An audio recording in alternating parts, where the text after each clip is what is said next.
Alright guys, everyone has been asking me to do a product comparison against the Neato and the Roomba. Now I've had the Roomba 560 now for almost 4 years. I've had the Neato XV, well I had a 21 to begin with, and then I had a 15 I think is the other one, and I've had that one for almost 2 years. And the big question is which unit to get. For me, it came down to reliability, and as far as reliability goes, the Roomba comes out way in front. The reason I say that is because I've had two Neatos in that time. Originally I had the XV15, and after a little while, probably about 6 months, I started getting vision errors. It was coming up saying my vision is blocked. I was getting vision 4000 errors, things like that. And basically the LiDAR, the laser unit in the top of the vacuum cleaner had gone faulty. I spoke to Neato online and they actually organised to get a replacement for me. I did have to ship it all the way back to the US because here in Australia that unit wasn't actually distributed here, so it ended up costing me $80 to ship it back to the US. Neato was very good insofar as they actually sent me a unit or a whole replacement unit back, and they didn't charge me to send it all the way back to Australia. So that's really good customer service from that point of view. Unfortunately, when I got the unit back, it only worked for a little while before it died again, and the replacement unit only had a 3-month warranty. The original unit had died maybe a couple of months before its warranty actually totally expired.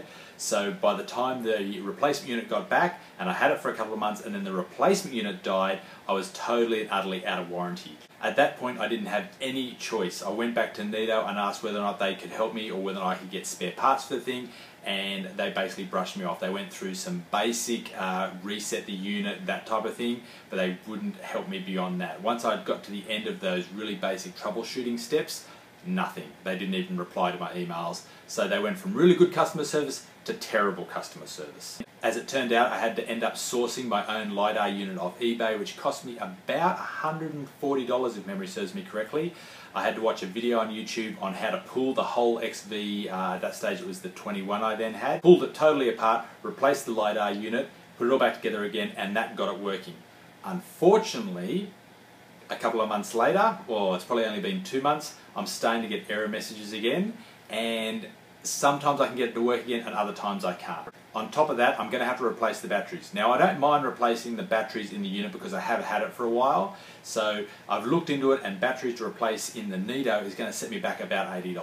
So on the whole, I've got the Neato that I've had a replacement unit, I've then had to replace the LiDAR unit in the replacement unit, that cost me $140, and now I'm up to the point where I'm going to have to replace the batteries. So really, and including freight, it's cost me $220, and then the batteries are going to cost me another $90 on top of that. So all up, I'm going to be out of pocket $310 in 2 years on a unit that only cost me $399 originally.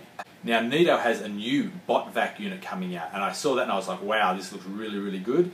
I've had a look at those, jumped onto the CNET, and you know what? The worst thing I read was the CNET reviewer said the first unit they received, they got errors on it, and they had to send it back and get a new replacement unit. As soon as I read that, I was like, you can't be serious. How can they still be releasing this type of product and not be getting these reliability issues under control? Now, I know some people out there have had no reliability issues at all, and if you lived in the US or somewhere where this product was distributed and then you could get it turned over within the warranty period, that's probably good. I would recommend strongly, if you're going to buy one of these things, make sure you get at least a 2-year warranty on it, because I've got this unit here and I'm basically just waiting for it to die. On the other hand now, I've had my Roomba for 4 years.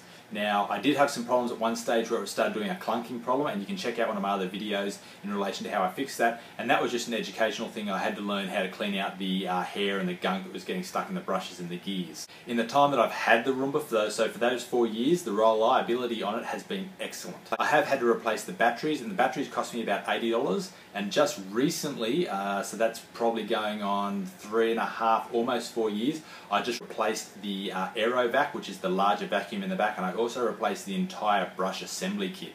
Now those two units combined cost me $190. So all up, out of pocket for the Roomba, I'm only out $270. Now just recently the docking station for the Roomba has started to play up, so it looks like I'm going to have to replace the docking station. I've jumped on eBay, that thing's probably going to cost me about $60. So at the end of that entire time period, I was going to have to spend about $330 on the Roomba, and I've spent about $320 on the Neato. Now that's a fair bit of money to spend after the fact, but I've had, as I said before, the Roomba I've had for 4 years, the Neato I've only had for 2, and I have absolutely no confidence in how long the Neato is going to continue functioning for me. So the big question is, which would you actually buy, or which would I buy?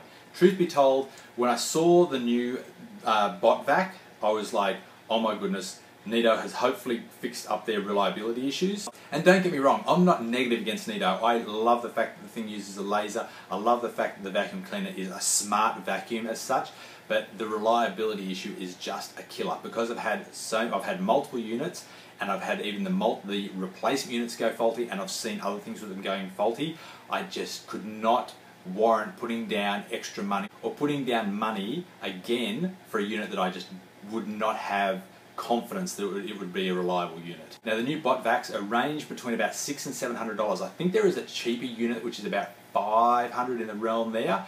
Now the alternative, if you go across to the Roomba, I'd be looking at probably a Roomba 780, which is one of the ones that has the virtual walls and also the lighthouse feature, so it can go room to room, and one of those is going to set you back about $700 as well. The big thing is that the Neato can go room to room, go back to its charger, recharge itself, and then go back out and continue doing the whole house. When I first got the Neato, it would clean the entire house on one clean, so there was no problems at all. And I think that is a massive selling feature.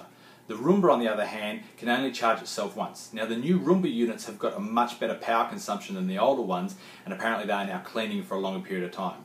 I haven't had any experience with doing the room-to-room cleaning using the virtual lighthouses, but now I'd be more inclined to drop the $700 on a new Roomba and get one that can do multi-rooms using the lighthouses than I would just drop $500 or $600 on a Neato that would possibly still have those reliability issues. The other big thing is which one is appropriate for what type of house you live in. I basically came to the conclusion that if you live in like a one-bedroom apartment, the Roomba was fantastic, and if you lived in a house, then a Neato would be better because of that multi-room cleaning ability. But like I said, I am going to probably drop the money on a new Roomba, like a 780, that can actually do the multi-room cleaning using the virtual lighthouses and the virtual walls, as opposed to the Neato, which, again, that reliability thing is just a killer.